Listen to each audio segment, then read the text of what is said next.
Hello and welcome to another edition of Currently in Quincy. I'm Joe Catalano, and today Bina from the Quincy Quarry and Granite Workers Museum is here to tell us about their new season that begins next weekend. First, though, we take a look at the weather and the news for you. Currently in Quincy, 45 degrees. A lot of clouds outside. It's about how it's going to stay today, cloudy and cool. I think we've seen our high temperature for the day in the mid-40s. Look at tonight. We're back to winter mode. Clearing skies and lows tonight drop off into the mid-20s. And they don't recover all that much tomorrow. We'll have some more sunshine tomorrow, but it'll be chilly with temperatures only in the mid, maybe upper 30s. A little better on Sunday with more sunshine, up around 50 degrees, and warmer still on Monday with partly sunny skies. Monday's highs into the lower 60s. I think we'll have a warming trend into the first half of next week. But for right now, kind of gray, 45 degrees here in Quincy right now. Checking out the news for you today. Quincy firefighters will be getting 2 new sets of protective turnout gear after the City Council earlier this week unanimously approved borrowing over $2.6 million for that new equipment. The new gear was requested after independent testing verified that the current gear contains dangerous levels of those PFAS forever chemicals, despite being advertised as being chemical-free. Interim Quincy Fire Chief Gary Smith called the situation an emergency. The NFPA standard is 10 years, and I want to get 10 years out of this gear. We're going to be starting fresh, and then we'll have a plan. I won't be here, but when you have to start replacing that gear years from now, you want to have a bundle package plan. You don't want to have to come in here and put this burden of 540 sets on the city and to put you in this position, all of us in this position. But this is an emergency. The funding was approved after a 5-4 vote last week that kept the item in committee. Some councilors said they still had questions regarding the financing. Mayoral Representative Chris Walker says the city can afford this new gear because of previous tax-saving measures. The fact is we can afford this. It's well within our means, and we should be moving forward on this. It's not a question of if, it's a question of how, and I understand that. But when you look at the big picture, it's because of these issues that you raise that we have some of the flexibility that a lot of places don't have. We've taken the time to use some of our reserves, not reserves necessarily, but revenues that are drawing down the debt service. The bond premium draws down the debt service. Some of this outside grant money draws down. It's less grant money than we have to pay. If we had used ARPA money, the federal grant money, for this, if that question were to come up. Well, we've used ARPA for other things like the Richter Christopher Early Education Center. Disaster money. We've used it for other means, so it opens up the flexibility for us to do this. This is not a major investment in terms of the overall capabilities of the city. Councilors recommended that the administration take out a 5-year bond rather than a 10-year bond to save on interest payments. Councilors also recommended that any money recovered from a lawsuit against the manufacturer of the current firefighter gear be used to pay down the bond on the new gear, and any fire department grants and any free cash also help pay down this bond. Now, enforcement officers, the bill also that bill passed, by the way, unanimously this week. The Massachusetts House earlier this week did pass a reform bill aimed at bolstering protections for immigrants. State Representative Tacky Chan of Quincy says the PROTECT Act would ban civil immigration arrests in courthouses unless an officer has a valid warrant. I've talked about this more than once. ICE is not criminal investigatory groups. They have police on their shirts, but they're actually enforcing majority of them civil violations. So if you skip your visa for any reason, or you have an administrative error because you filled your paperwork wrong, or you didn't update stuff, that is a civil violation, not a criminal violation. And I think the media does a crappy job explaining this, and political pundits as well as the public is largely misinformed. And you throw in all the rhetoric, it just makes it even worse. So, if you got a judicial warrant, that's a criminal offense. And, every state will honor judicial warrants. And you're supposed to have judicial warrants to break into people's homes because, Fourth Amendment right, search and seizure applies to anybody's property when you're on. So we create a situation where the judiciary has a lot more, even more control over their own properties. It is state-owned property; it's not federally owned property, and we want to make sure that, in particular, defendants, victims, and witnesses are able to pursue justice in the courtroom. Now, that bill also prevents law enforcement officers from asking about the immigration status of potential suspects, witnesses, or victims, and it requires employers to give workers 48 hours notice after ICE alerts them to a planned inspection of workers' employment eligibility. Chan admits that the courthouse ban may face a legal challenge from the federal government. The bill now heads to the Senate. March Forward Quincy will be holding a No Kings rally on the Hancock Adams Common tomorrow from 11 a.m. to 2 p.m. to protest federal immigration enforcement operations. Well, the MBTA says they're making progress on upgrading the signal system on a portion of the Red Line that was damaged in a derailment that occurred in 2019. The third phase of a four-phase project began yesterday to modernize the signals just north of the JFK UMass station after the first two phases were completed ahead of schedule. Testing of the new system began back in February. Officials say over 1,200 tests are needed before the system is fully operational. For the next 2 weeks during Phase 3, riders on the Braintree branch of the Red Line will need to transfer to an Alewife Ashmont train to continue past the JFK UMass station. And then beginning at 8 p.m. to the end of service, Phase 4 is expected to begin on April 9th and last about 2 weeks. The T is also expecting 3-day Red Line service suspensions in late spring and early summer on the weekends to complete the final work. In recognition of Women's History Month, the City of Quincy will host its annual Remember the Ladies event tomorrow to honor the legacy of First Lady Abigail Adams. This year, the city is recognizing Quincy Public School nurses and also honoring the late Grace Eng Toy, a World War II Army nurse veteran who became the first Asian American Quincy Public School nurse. Quincy Mayor Thomas Koch says it is a fitting tribute. It was a great idea. We've got a lot of amazing, dedicated nurses in our schools. And as you know, when young people are sick, it's not only meeting their physical need, but especially the younger ones, it's also meeting their emotional need. And we have some outstanding nurses who really care and do a great job for the kids of our system. So I thought, that this was a great idea. I think it actually was my wife that brought it forward. And so we look forward to honoring, I think this 28, I think that's correct, 28 school nurses that will be honored on Saturday. Really, really cool. And I think Abigail would be very happy with the choice. It's a free event, takes place tomorrow from noon to 2 in the auditorium at Quincy High School. It's open to all. Some refreshments and desserts will be served after the event. It's being funded in part by Massachusetts 250 and the State Office of Travel and Tourism. Well, the North Quincy Varsity and Junior Varsity Jazz Ensemble is continuing its winning ways. The varsity ensemble won a silver medal and 2 ensemble MVP awards at the state finals that were held in Norwood earlier this month.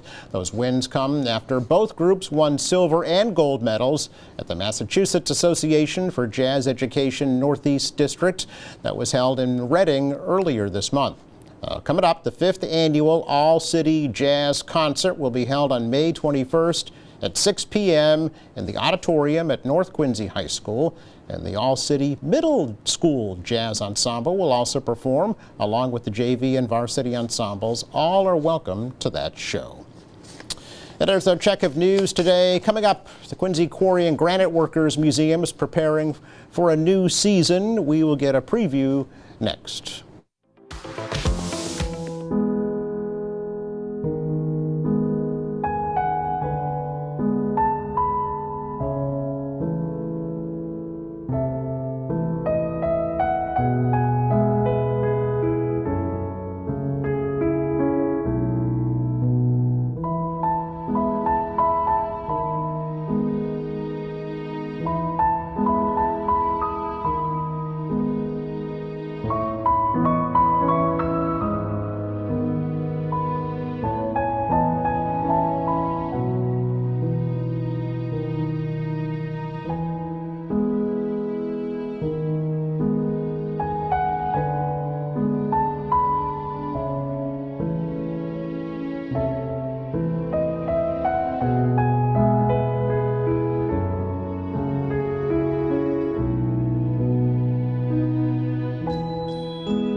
Welcome back. The Quincy Quarry and Granite Workers Museum getting ready to kick off their new season. Actually, next weekend, April 4th, I believe, is the first opening day up at the Lions Turning Mill. And the president, Bina, is here once again to tell us how things are going. There's a lot of changes. If you haven't been to the museum lately, you're not going to recognize it. Good to see you, Al. Great to be here, Joe. It's always great to be here. You know that. We love having you, and it's been a pleasure to tell your story about the inception of this idea, really, as it started, just to pay tribute to the city's granite industry, to now a legitimate, permanent, fixed granite structure that is home to the museum, which was the wish all along, right? Wish The all goal along, all along, yeah. You know, like I say, this was like something dropping out of heaven for us, in a way. If it wasn't for the McDonald family to, want to build a 6-story apartment building at the site of the Granite House, it never would have happened. Right. So it was almost like I always say, it's like dropping out of heaven for us.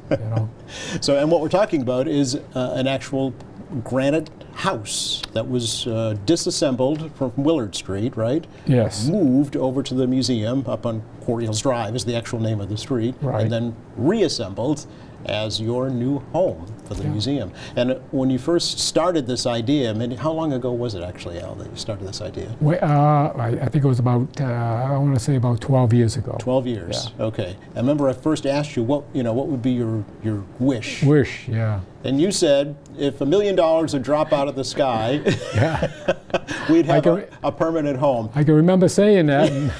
And it did. It did, yeah. It really did, yeah. How do you feel about that?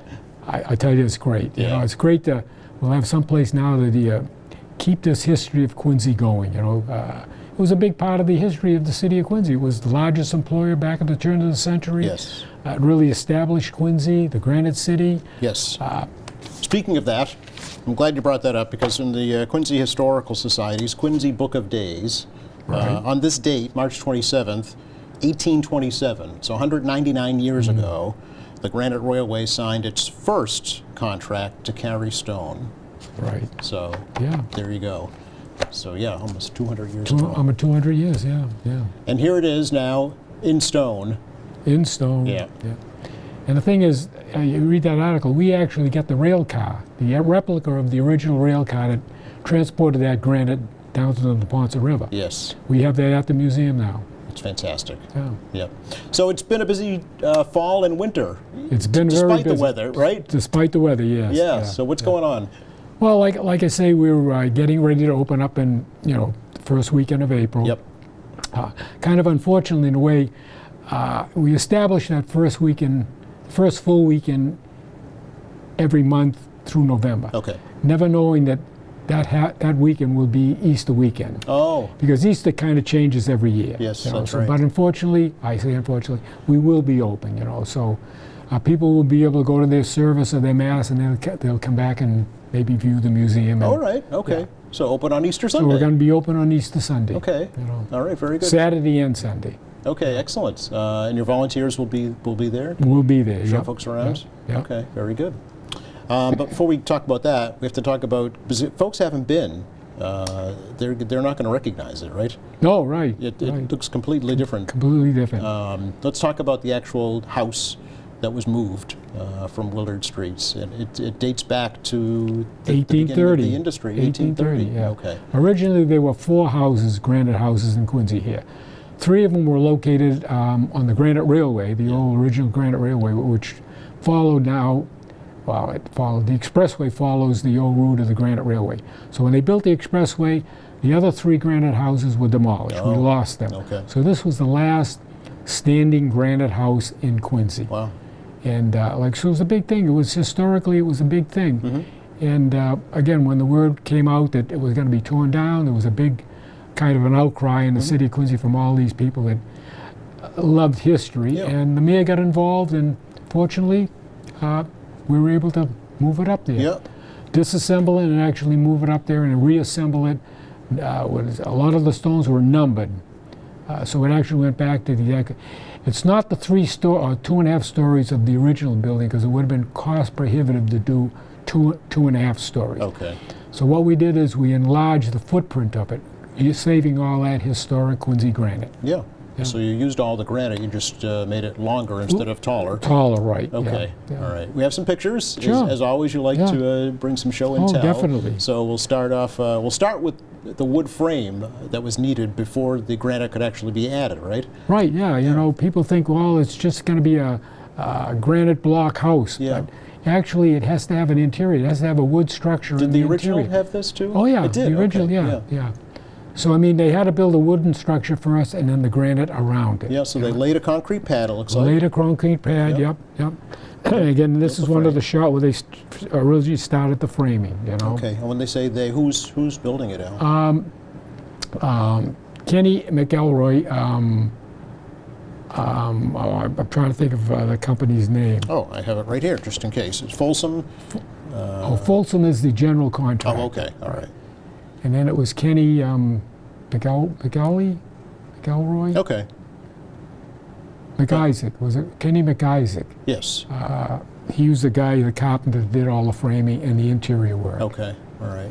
And this is all done through a grant from the Community Preservation Community Fund, right? preservation, yeah. We put a grant in and you know, they okayed the grant, Yeah. and that's where the money really came from to do this granite house. Yeah, almost $1 million, just like you foresaw. Yeah, 12 years ago. Yeah. You know, everything is so darn expensive today. Yeah. It's amazing. But I mean, just to bring in the stonemasons, Yep. because there's not too many stonemasons that could actually reassemble this house, Work with this stuff. work with this Yeah. huge blocks of granite. You Yeah. know, so I mean, that was an expensive proposition right Sure, there. sure. There's the roof framing. Yep, Next yep. step, There's the yep. roof framing. Like I say, it was almost like building a house, and then again, the granite completely went around it. Yeah, and this is all last fall when this started, is that Yeah. right? Okay. Yeah. Move on to the next one, and we can see the interior. The interior, again, it had to be all framed interior, so Yeah. we're going to have a great interior space now to do a lot more artifacts showing the history of the granite industry in Quincy. Yeah. And also we can have presentations in there, Yep. you know. So this would be, I mean, this is fully conditioned, it's heated, air conditioned, plumbed. ADA compliant, completely ADA compliant. Okay. All the walkways will be ADA compliant, so Okay. it'll be handicap accessible. It's Okay. great. You know, restroom facilities, right? Handicap accessible, yeah. That's Yeah. great. It's fantastic. In fact, the handicap bathroom is bigger than our little office. Sure. I mean, they got a great handicap bathroom in there now. Nice. You know?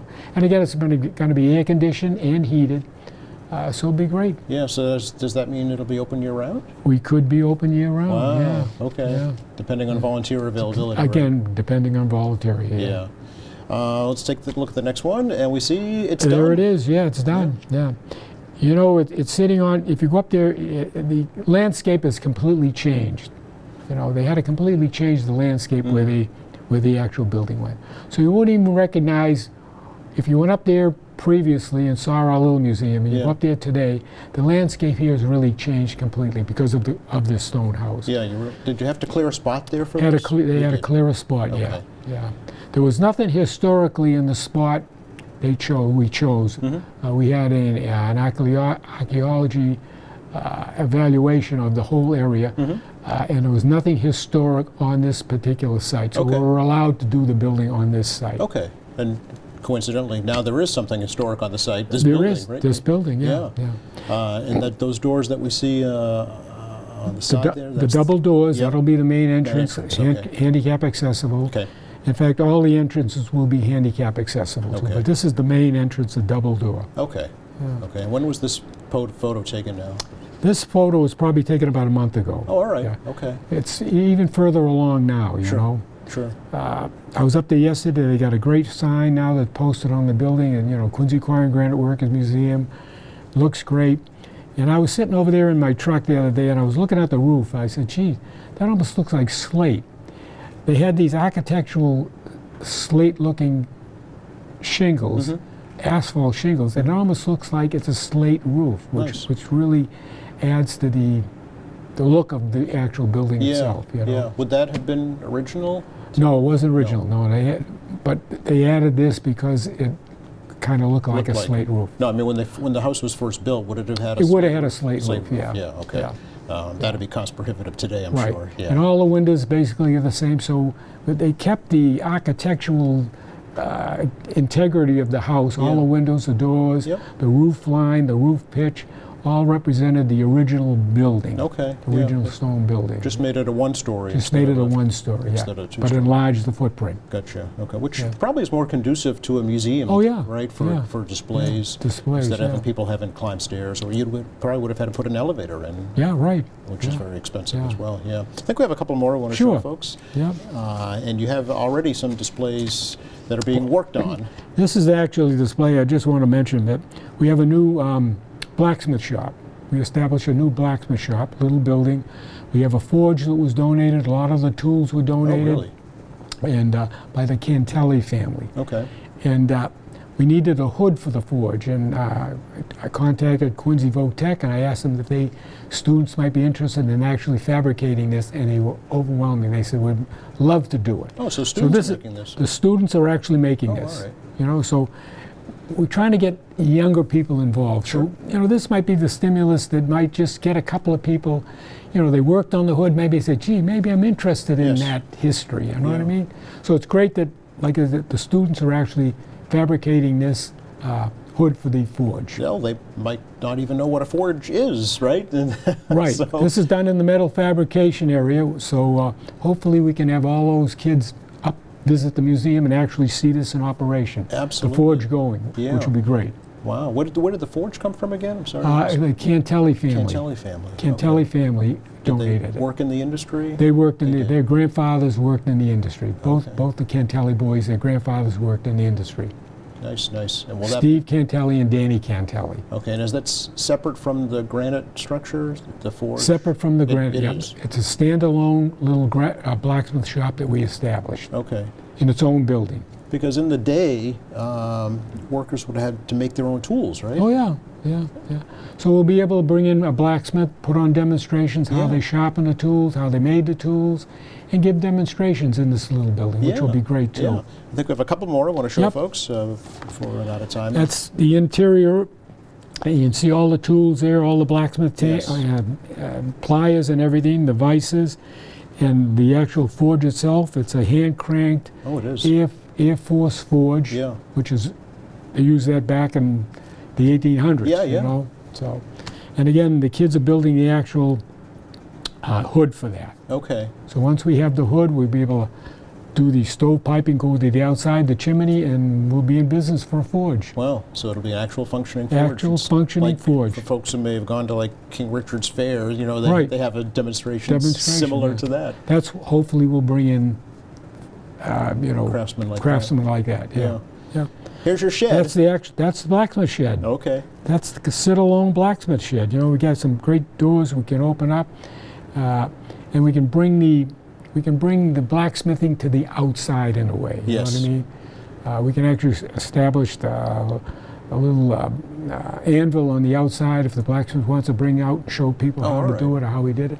But we also have an anvil in the building itself too. Yes. A historic anvil that was actually used from the Cantelli family, In which the is industry. Well, used in the industry when his grandparents were blacksmith in the quarry industry. wow. That's amazing. Yeah. I think there's one more to take Yep. a look at here before we run out of time. That's a little new display we just did. We're always trying to add new displays. This is a new display we did showing the pneumatic tools that were used in the granite industry, in the quarry industry or in the granite industry. And we embedded them in a, there was a big ledge. I see that. There was a big ledge right along the fence. Yeah. So we actually embedded them to show people all the different pneumatic tools were actually used in quarrying and also in the granite shed area. Okay. You know, and we got an interpretive with it. And these were operated by air? Air, yes, Okay. yeah, pneumatic. These are all pneumatic. And in the day, where did they get their air supply from? How did that work? Compressors, they had, you know, back then in the early days, in Yeah. the later 1800s, compressors were established. They Okay. established compressed air, and then that was really, you know, when you think of compressed air in the granite industry, that was really the killer in the granite industry. Really? Once they went to compressed air, because primarily a granite worker would be chipping away, and all he'd do is be getting chips. Mm-hmm. Once pneumatic entered it, they entered the pneumatic tools, and they operated so fast they created so much dust. Mm-hmm. and that was a killer. The consumption that the granite workers would have, Oh, I see. Okay. you know, the lung disease that Yes. they would have later on. So it sped the operation up and Yeah. made it much better, but it was really a killer until they come up with a ventilation system. Okay. But the early granite workers, if you lived to be in your early 50s or late 40s, that was old back then, Wow. due to the fact of all this dust that they were inhaling, Yeah. you know. So April 4th, opening April day, 4th, April 4th, April 4th, yep. and Easter Sunday. Easter Sunday, Saturday, we'll be open that Saturday and then Easter Sunday. Okay, and get your copy of the Granite, Granite Chips. chips, yep. Get your newsletter. Yeah. I love to read it every time, Al. All right. We love to drop them off to you, Joe, every time. Really appreciate the update. Have a Yep. great season. Well, we're chipping away at it, but don't take it for granted. Never will. Thanks, Al. Forecast for the rest of the day today. Kind of what you see is what you get. It's gray, it's cool, it's in the mid-40s this afternoon. It's winter tonight into the mid-20s. Tomorrow, the weekend is dry. It'll be cool tomorrow with temperatures only in the mid-30s. A little warmer on Sunday, and then a warm up for the first half of next week. 60s, maybe 70 on Tuesday. So that's something to look forward to. Thanks again to Al Bina for stopping by to join us from the Quincy Quarry and Granite Workers Museum. Thanks to our crew. Thank you for watching. Speaking of Monday here on the program, Quinn Cycles stops by with information about their new season. Hope you can join us. Meantime, check our website, qatv.org. You'll find all of our latest programs, news and information, video on demand, live streaming, and more. For all of us here at QATV, I'm Joe Catalano. Have a great weekend.